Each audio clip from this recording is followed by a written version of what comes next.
Per la popolazione, in particolare montana, il territorio a volte è una minaccia, con cui peraltro bisogna convivere, così da preservare la presenza dell'uomo, prima e indispensabile condizione anche per la tutela dell'ambiente.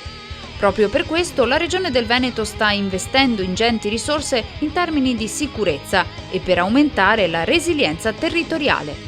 Tra le problematiche che si riscontrano in territorio montano ci sono anche fenomeni franosi che possono interessare anche, come nel caso alle mie spalle, la rete idraulica. I sistemi di monitoraggio sono utili per allertare, in caso di spostamenti consistenti, azioni di protezione civile. In caso di emergenza è anche importante conoscere e adottare comportamenti sicuri. Il volontario che è preparato e addestrato per fare il soccorritore ha bisogno di operare in sicurezza senza avere l'ostacolo del cittadino che in maniera curiosa, in maniera anche formale, con la volontà di aiutare il prossimo, crea ostacoli soprattutto alle istituzioni e tutti gli organi che vanno ad operare sul territorio.